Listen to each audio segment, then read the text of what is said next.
வணக்கம். மதிமுகம் செய்திகள். இன்றைய முக்கிய நிகழ்வுகளை பார்ப்பதற்கு முன்பாக தலைப்புச் செய்திகளை பார்க்கலாம். மிக மிக மகிழ்ச்சியாக உங்கள் முன் நிற்கிறேன். முதலமைச்சர் மு.க. ஸ்டாலின் பேச்சு.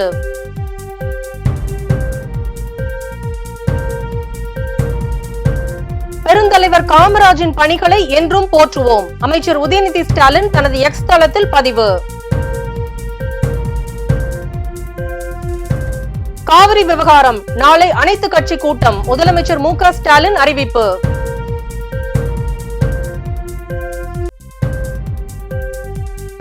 அரசு உதவி பெறும் பள்ளிகளிலும் காலை உணவு திட்டம். முதலமைச்சர் மு.க. ஸ்டாலின் தொடங்கி வைத்தார்.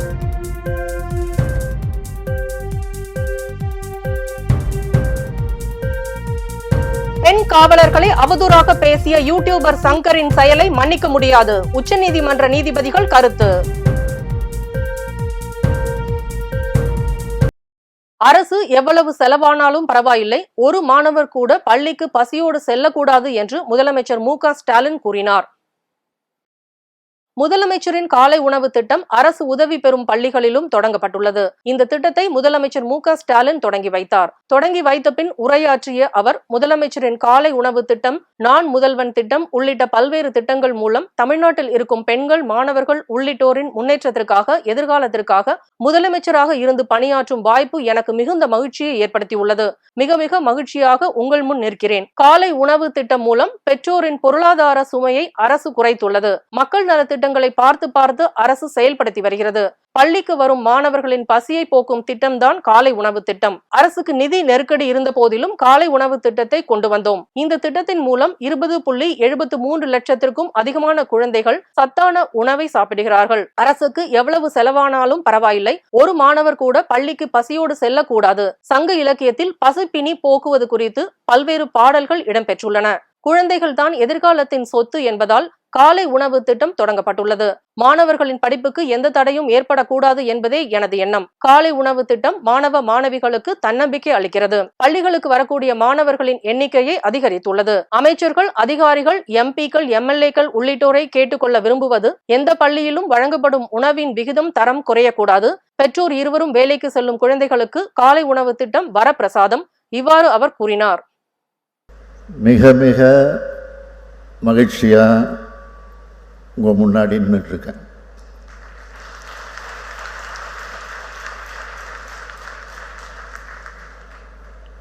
என் மகிழ்ச்சிக்கு என்ன காரணம்னு கேட்டீங்கன்னா, முதலமைச்சரின் காலை உணவு திட்டம், நான் முதல்வன், புதுமை பெண், கலைஞர் உரிமை திட்டம் என தமிழ்நாட்டில் இருக்க பெண்கள், குழந்தைகள், மாணவர்கள், இளைஞர்கள்னு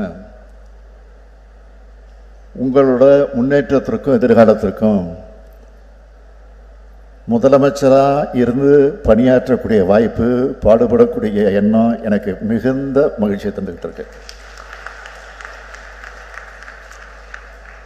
இந்த மகிழ்ச்சியை வழங்கின தமிழ்நாட்டு மக்களான உங்களுக்கு முதல்ல என்னுடைய நன்றி.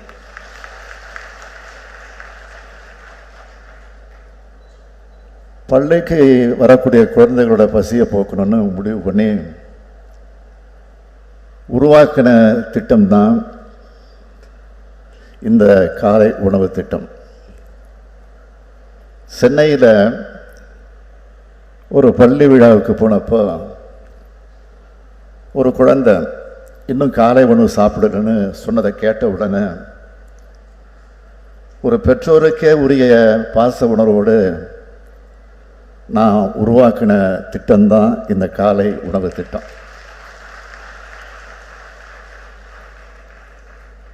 அரசாங்கத்துக்கு எவ்வளவு செலவானாலும் பரவாயில்லை, ஒரு குழந்தை கூட பசியோட ஸ்கூலுக்கு வந்து தவிக்கக்கூடாதுன்னு இந்த திட்டத்தை தொடங்க உத்தரவிட்டேன்.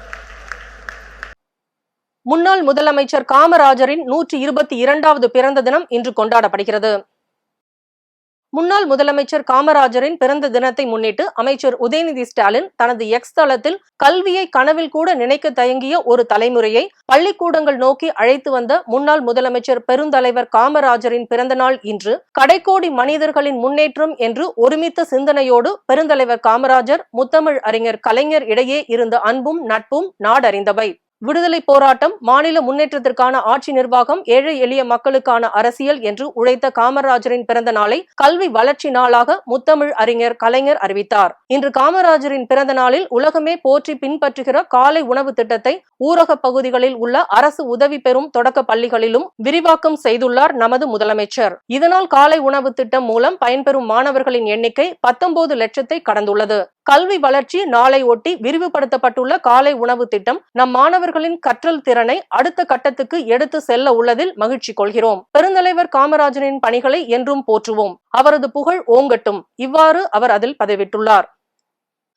அமைச்சர் துரைமுருகன் தலைமையில் நாளை அனைத்து சட்டமன்ற கட்சி தலைவர்களின் கூட்டம் நடைபெறும் என்று முதலமைச்சர் மு.க.ஸ்டாலின் தெரிவித்துள்ளார். கர்நாடக அணைகளில் இருந்து தமிழ்நாட்டிற்கு தண்ணீர் அளிக்க முடியாது என கர்நாடக அரசு தெரிவித்திருப்பதற்கு தமிழ்நாடு முதலமைச்சர் மு.க.ஸ்டாலின் கண்டனம் தெரிவித்துள்ளார். இது தொடர்பாக வெளியிடப்பட்டுள்ள செய்திக்குறிப்பில் தமிழ்நாட்டிற்கு நீர் வழங்க முடியாது என்று கர்நாடக அரசு கூறுவது வன்மையாக கண்டிக்கத்தக்கது. தமிழக விவசாயிகளின் நலனை பாதிக்கக்கூடிய இத்தகைய செயல்களை தமிழ்நாடு அரசு ஒருபோதும் ஏற்றுக்கொள்ளாது. காவிரி நீரை பெறுவதற்கு தேவையான நடவடிக்கைகளை மேற்கொள்வது குறித்து நீர்வளத்துறை அமைச்சர் துரைமுருகன் தலைமையில் அனைத்து சட்டமன்ற கட்சி தலைவர்களின் கூட்டத்தை நாளை காலை 11 மணிக்கு தலைமை செயலகத்தில் கூட்டிட ஆணையிட்டுள்ளேன். இக்கூட்டத்தில் அனைவரையும் கலந்தாலோசித்து சட்ட வல்லுநர்களின் கருத்துக்களை பெற்று தமிழ்நாடு அரசு மேற்கொள்ள வேண்டிய அடுத்த கட்ட நடவடிக்கைகள் குறித்து முடிவு செய்யப்படும். இவ்வாறு அதில் தெரிவிக்கப்பட்டுள்ளது. பெண் காவலர்களை அவதூறாக பேசிய யூடியூபர் சங்கரின் செயலை மன்னிக்க முடியாது என்று உச்சநீதிமன்ற நீதிபதிகள் கருத்து தெரிவித்தனர். யூடியூபர் சங்கரை குண்டர் சட்டத்தில் சிறையில் அடைத்து உத்தரவை ரத்து செய்ய கோரி அவரது தாயார் கமலா சென்னை உயர்நீதிமன்றத்தில் வழக்கு தொடர்ந்தார். இந்த வழக்கை விசாரித்த இரு நீதிபதிகள் அமர்வு மாறுபட்ட தீர்ப்பை வழங்கியது. இதனால் இவ்வழக்கை ஆட்கொணர்வு மனுவை விசாரிக்கும் அமர்வுக்கு மாற்றப்பட்டது. அதன்படி இந்த வழக்கு நீதிபதி MS ரமேஷ் சுந்தர் மோகன் அமர்வில் விசாரணை வந்தது. தமிழக அரசு சார்பில் கூடுதல் அவகாசம் கேட்டதை அடுத்து வழக்கு ஒத்திவைக்கப்பட்டது. இதனை எதிர்த்து சங்கரின் தாயார் உச்சநீதிமன்றத்தில் மேல்முறையீடு மனுவை தாக்கல் செய்தார்.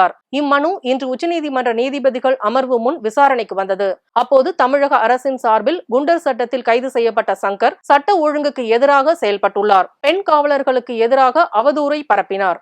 மாநில அரசுக்கும் முதல்வருக்கும் எதிராக பேசினார். இவர் மீது 4 வழக்குகள் உள்ளதால் இவர் மீது குண்டர் சட்டத்தில் வழக்கு பதியப்பட்டது. எனவே சங்கர் மீதான குண்டர் சட்டத்தை ரத்து செய்ய முடியாது என்று தெரிவிக்கப்பட்டது.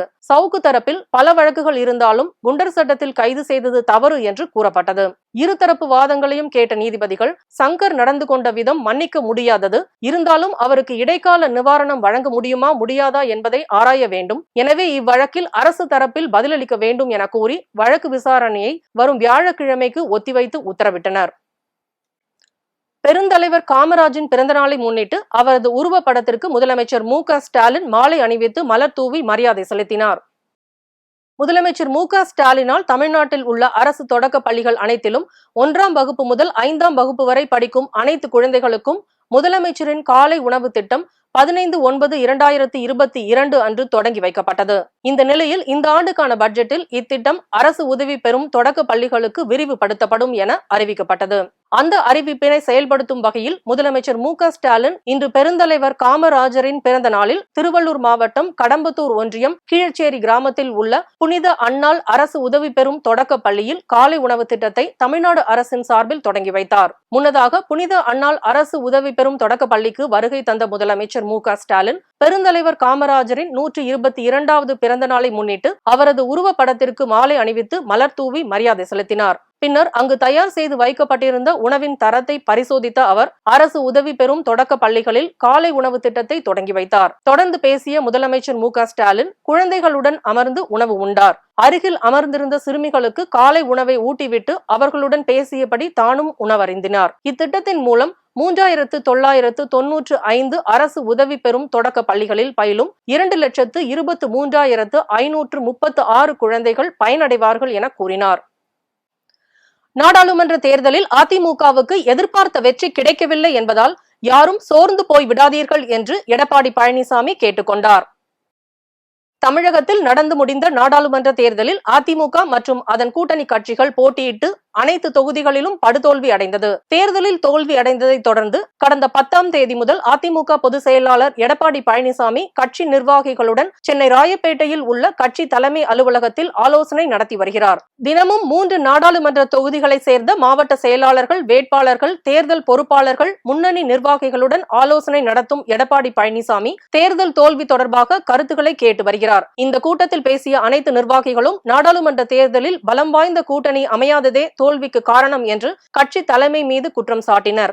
இதற்கு பதில் அளித்துள்ள எடப்பாடி பழனிசாமி 2026ஆம் ஆண்டு நடைபெற உள்ள சட்டமன்ற தேர்தலில் நிச்சயம் வலுவான கூட்டணியை அமைப்போம் என்று கூறியுள்ளார். இந்த நிலையில் நேற்று 4வது நாளாக சிதம்பரம், மதுரை, பெரம்பலூர் தொகுதி நிர்வாகிகளுடன் ஆலோசனை நடத்தினார். கூட்டத்தில் பேசிய 3 தொகுதி நிர்வாகிகள் நாடாளுமன்ற தேர்தலில் வெற்றி பெற மேல்மட்ட நிர்வாகிகள் சரியாக உழைக்கவில்லை என்று குற்றம் சாட்டினர். இந்த குற்றச்சாட்டுக்கு பதில் அளித்து பேசிய எடப்பாடி பழனிசாமி தேர்தலில் வெற்றி பெற கடுமையாக உழைக்க வேண்டும். நாடாளுமன்ற தேர்தலில் அதிமுகவுக்கு எதிர்பார்த்த வெற்றி கிடைக்கவில்லை. அதனால் யாரும் சோர்ந்து போய் விடாதீர்கள். நமக்கு நிச்சயம் நல்ல எதிர்காலம் உள்ளது. வரும் காலங்களில் வெற்றி பெற வேண்டும் என்கிற எண்ணத்தில் அனைவரும் கடுமையாக உழைக்க வேண்டும். கட்சியில் உள்ள மாவட்ட நிர்வாகிகள் கீழ்மட்ட தொண்டர்களை அனுசரித்து செல்ல வேண்டும். நல்ல கூட்டணி அமையுமா அமையாதா என்று யாரும் கவலைப்பட வேண்டாம் என்றும் அதனை நான் பார்த்துக் கொள்கிறேன் என்றும் கூறினார். இன்று 5வது நாளாக நாகப்பட்டினம், மயிலாடுதுறை, கிருஷ்ணகிரி ஆகிய 3 தொகுதி நிர்வாகிகளுடன் எடப்பாடி ஆலோசனை நடத்தியுள்ளார். முன்னாள் முதலமைச்சர் பெருந்தலைவர் காமராஜரின் பிறந்தநாளை ஒட்டி இன்று தமிழகம் முழுவதும் நடைபெற்ற நிகழ்வுகளை தற்போது தொகுப்பாக காணலாம். முன்னாள் முதலமைச்சர் பெருந்தலைவர் காமராஜரின் 122வது பிறந்த நாள் விழா இன்று கோலாகலமாக கொண்டாடப்பட்டு வருகிறது. இந்நிலையில் விருதுநகர் மதுரை சாலையில் உள்ள காமராஜர் நினைவு மணிமண்டபத்தில் அவரது திருவுருவ சிலைக்கு அமைச்சர்கள் தங்கம் தென்னரசு, KKSSR ராமச்சந்திரன் ஆகியோர் மாலை அணிவித்து மரியாதை செலுத்தினர். பின்னர் செய்தியாளர்களிடம் பேசிய அமைச்சர் KKSSR ராமச்சந்திரன் காமராஜர் செய்த அனைத்து நல்ல காரியங்களையும் முதலமைச்சர் MK ஸ்டாலின் செய்து வருவதாக தெரிவித்தார். கலைஞர் அவர்களும் இன்றைக்கு தமிழகத்தை ஆளுகிற நம்முடைய முதலமைச்சரான தளபதி அவர்களும்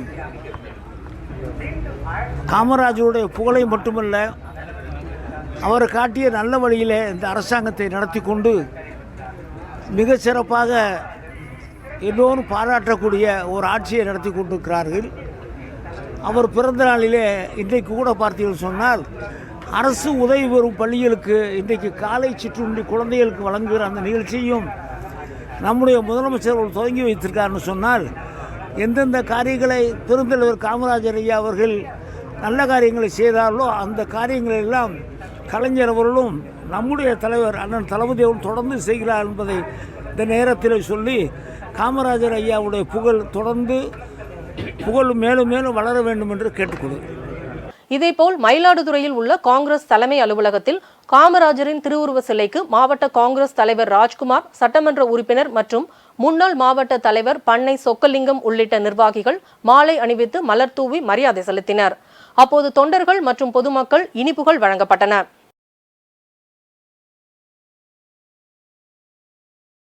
அதனைத் தொடர்ந்து மதுரையில் பெருந்தலைவர் காமராஜ் உருவ சிலைக்கு மதுரை காங்கிரஸ் கமிட்டி தலைவர் கார்த்திகேயன் தலைமையில் மாலை அணிவித்து இனிப்புகள் வழங்கப்பட்டன. பின்னர் வடக்கு மாசி வீதி, மேல மாசி வீதியில் உள்ள காமராஜர் சிலைக்கு முன்னாள் மாவட்ட வர்த்தக காங்கிரஸ் தலைவர் வேல்பாண்டி மற்றும் கன்னியாகுமரி முன்னாள் நாடாளுமன்ற உறுப்பினர் H. வசந்தகுமார் மாலை அணிவித்து மரியாதை செலுத்தினார். இதேபோல் திருப்பூர் மாவட்டம் பல்லடம் அடுத்த ரடிவாலி கிராமத்தில் உள்ள SLMM அரசு மேல்நிலைப் பள்ளியில் காமராஜ் பிறந்த நாளை ஒட்டி இலக்கிய மன்ற துவக்க விழா, பொது தேர்வில் வெற்றி பெற்ற மாணவ மாணவிகளுக்கு பரிசு அளிப்பு விழா என பள்ளியின் முன்னாள் மாணவர் சந்திரமோகன் தலைமையில் நடைபெற்றது. முன்னதாக காமராஜரின் திருவுருவ படத்திற்கு மலர் தூவி மரியாதை செலுத்தப்பட்டது. இதில் பட்டிமன்ற பேச்சாளர் மதுரை ராமகிருஷ்ணன் கலந்து கொண்டு மாணவ மாணவிகளிடையே உரையாற்றினார். மதுரை விளக்குத்தூரில் உள்ள பெருந்தலைவர் காமராஜர் திருவுருவ சிலைக்கு நடிகர் திலகம் அறக்கட்டளையின் சார்பாக மாவட்ட பொதுச் செயலாளர் முத்துக்குமார், தொழிற்சங்க தலைவர் SN பாலாஜி தலைமையில் மாலை அணிவிக்கப்பட்டது. பின்னர் வடக்கு மாசி வீதி சந்திப்பில் உள்ள காமராஜர் சிலைக்கு மாநில சிறுபான்மை பிரிவு துணைத் தலைவர் அமீர் பாஷா மாலை அணிவித்து இனிப்புகள் வழங்கினார். காவிரி நதிநீர் விவகாரம் குறித்து எடப்பாடி பழனிசாமிக்கு எதுவும் தெரியாது என்று அமைச்சர் துரைமுருகன் விமர்சித்துள்ளார். வேலூர் மாவட்டம் காட்பாடி கிறிஸ்டியான்பேட்டையில் உள்ள தனியார் நிதி உதவி பெறும் பள்ளியில் முதலமைச்சரின் காலை உணவு திட்டத்தை அமைச்சர் துரைமுருகன் துவக்கி வைத்தார். பின்னர் செய்தியாளர்களிடம் பேசிய அவர், காவிரி நதிநீர் ஒழுங்காற்று குழு தினசரி தமிழகத்திற்கு 1 TMC தண்ணீரை திறக்க உத்தரவிட்டதாகவும், ஆனால் கர்நாடக அரசு அனைத்து கட்சி கூட்டத்தை கூட்டி 8000 கன அடி தண்ணீர் மட்டுமே திறந்து விடப்படும் என்று கூறுவதாக தெரிவித்த அவர், இதுகுறித்து முதலமைச்சர் மு.க.ஸ்டாலினிடம் ஆலோசிக்கப்படும் என்று கூறினார். மேலும் அதிமுக ஆட்சியில் மட்டும் கர்நாடக அரசு தண்ணீரை திறந்து விட்டதா என்று கேள்வி எழுப்பிய அவர், எடப்பாடி பழனிசாமிக்கு இது பற்றியெல்லாம் எதுவும் தெரியாது என்று விமர்சித்தார். தொடர்ந்து பேசிய அவர், கர்நாடகத்தில் தற்போது 4 அணைகளிலும் போதிய நீர் இருப்பு இருந்தும் அவர்கள் அலட்சியம் காட்டுவதாகவும், நீதிமன்ற தீர்ப்பை கர்நாடகா மதிக்காமல் இருப்பதாக குற்றம் சாட்டினார். காவிரி ஒழுங்காற்று குழு ஒரு வேண்டுகோளை அல்லது உத்தரவை கர்நாடக அரசுக்கு தெரிவித்தது.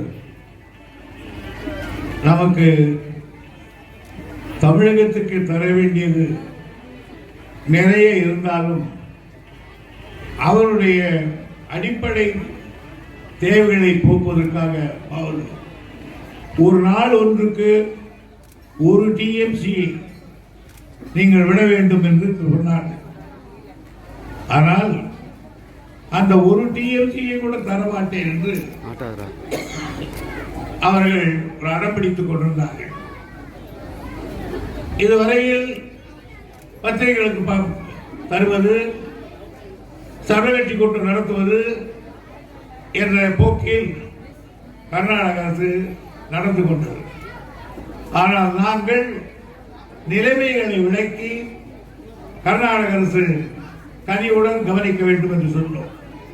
ஆனால் அந்த போக்கிலிருந்து கர்நாடக அரசு மாறாமல் 1 TMC தர முடியாது என்று சொல்லிவிட்டு 8000 கியூசெக் தருகிறோம் என்று சொல்லுகிறார்கள்.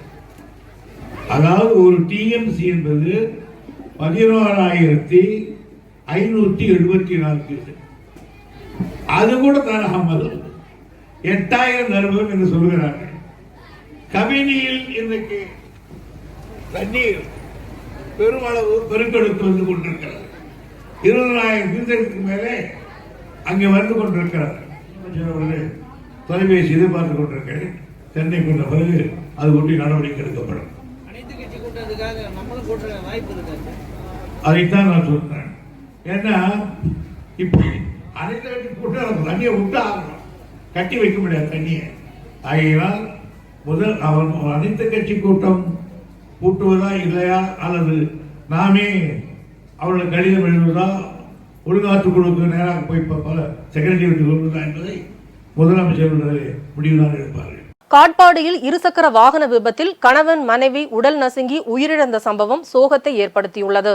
வேலூர் மாவட்டம் கஸ்பா செல்வபுரம் பகுதியை சேர்ந்த சுரேஷ்குமார் எலிசபெத் என்ற தம்பதியின் மகள் ஆந்திர மாநிலம் சித்தூர் அருகே உள்ள CMC மருத்துவமனையில் பணியாற்றி வருகிறார். இந்நிலையில் தனது மகளை காண்பதற்காக இருசக்கர வாகனத்தில் சென்ற தம்பதியினர் மீண்டும் வேலூர் நோக்கி சென்று கொண்டிருந்தனர். அப்போது காட்பாடி கிறிஸ்டியான்பேட்டையில் 2 கண்டெய்னர் லாரிகளுக்கிடையே சிக்கிய விபத்தில் கணவன் மனைவி இருவரும் சம்பவ இடத்திலேயே உடல் நசுங்கி உயிரிழந்தனர். இந்த விபத்து குறித்து காட்பாடி போலீசார் வழக்கு பதிவு செய்து அவர்களது உடலை கைப்பற்றி பிரேத பரிசோதனைக்காக அடுக்கம்பறை அரசு மருத்துவமனைக்கு அனுப்பி வைத்தனர்.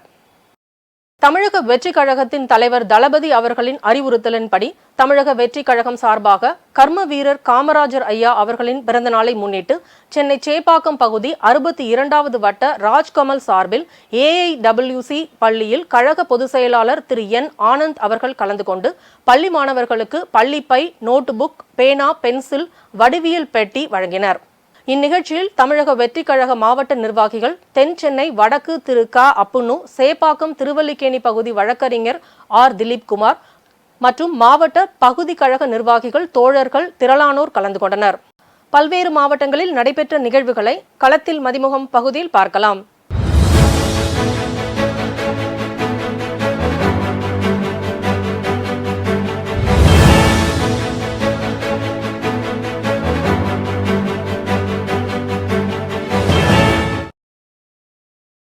அரியலூர் மாவட்டம் குன்னம் அடுத்த இரும்புலிக்குறிச்சி பகுதியில் உள்ள ஊராட்சி ஒன்றிய தொடக்கப்பள்ளியில் பள்ளி கல்வித்துறை சார்பில் தொடக்கப்பள்ளி மற்றும் நடுநிலை பள்ளியை சேர்ந்த 1274 ஆசிரியர்களுக்கு 1.63 கோடி ரூபாய் மதிப்பிலான கையடக்க கணினிகளை போக்குவரத்து துறை அமைச்சர் சிவசங்கர் வழங்கினார்.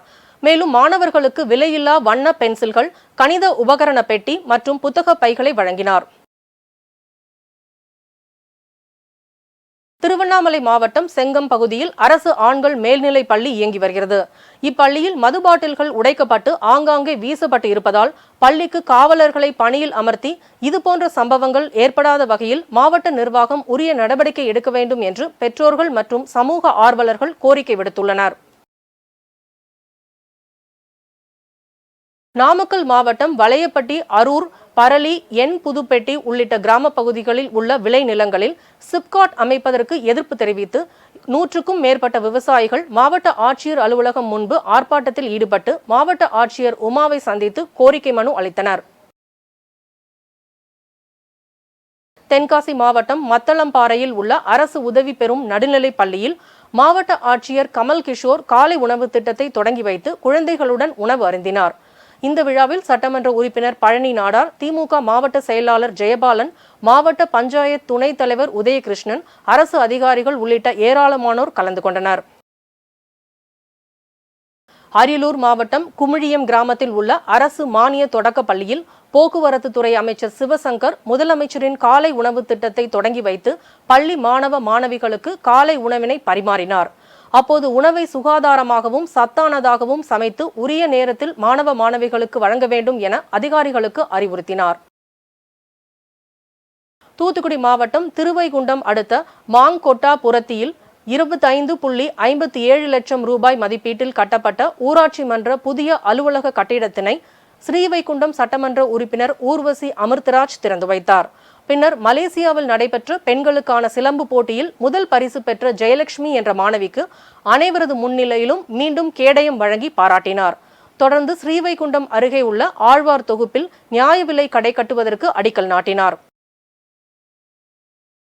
மதுரை ரயில் நிலைய மேற்கு நுழைவாயில் பகுதியில் பழைய ஓய்வூதிய திட்டத்தை வழங்க வலியுறுத்தி சுமார் 300க்கும் மேற்பட்ட ரயில்வே ஊழியர்கள் கண்டன ஆர்ப்பாட்டத்தில் ஈடுபட்டனர். தொடர்ந்து மத்திய அரசை கண்டித்து பல்வேறு கண்டன கோஷங்களை எழுப்பினர். காசா மீதான இஸ்ரேல் தாக்குதலில் கடந்த 24 மணி நேரத்தில் 141 பேர் கொல்லப்பட்டுள்ளனர். இஸ்ரேல் காசா இடையேயான போர் கடந்த ஆண்டு அக்டோபர் மாதம் முதல் நீடித்து வருகிறது. ஹமாஸ் பயங்கரவாதிகளை ஒழிப்பதற்காக காசாவை சுற்றி வளைத்து தாக்கி வரும் இஸ்ரேல் பொதுமக்கள் குடியிருப்புகளின் மீதும் அவ்வப்போது தாக்குதல் நடத்தி வருகிறது. இந்த நிலையில் குடியிருப்பு பகுதியில் நடந்த தாக்குதலில் கடந்த 24 மணி நேரத்தில் 141 பேர் கொல்லப்பட்டுள்ளனர். 400 பேர் காயம் அடைந்துள்ளதாகவும் காசா சுகாதார அமைச்சகம் தெரிவித்துள்ளது. இதுவரை காசா பகுதியில் உயிரிழந்தவர்களின் எண்ணிக்கை 38,584 உயர்ந்துள்ளது. மேலும் 88,800 பேர் காயமடைந்துள்ளனர். மீண்டும் தலைப்புச் செய்திகள். மிக மிக மகிழ்ச்சியாக உங்கள் முன் நிற்கிறேன், முதலமைச்சர் மு க ஸ்டாலின் பேச்சு.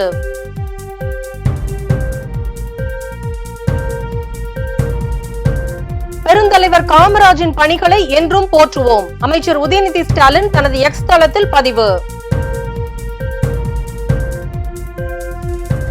காவிரி விவகாரம் நாளை அனைத்து கட்சி கூட்டம், முதலமைச்சர் மு க ஸ்டாலின் அறிவிப்பு.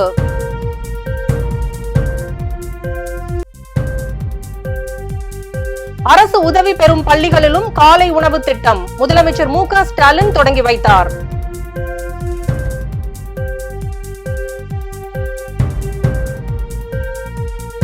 பெண் காவலர்களை அவதூறாக பேசிய யூடியூபர் சங்கரின் செயலை மன்னிக்க முடியாது, உச்சநீதிமன்ற நீதிபதிகள் கருத்து.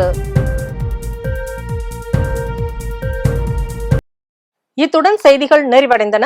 மீண்டும் செய்திகள் காலை 8 மணிக்கு. மேலும் செய்திகளை தெரிந்து கொள்ள மதிமுகம் பிரைம் யூடியூப் தளத்தில் இணைந்திருங்கள்.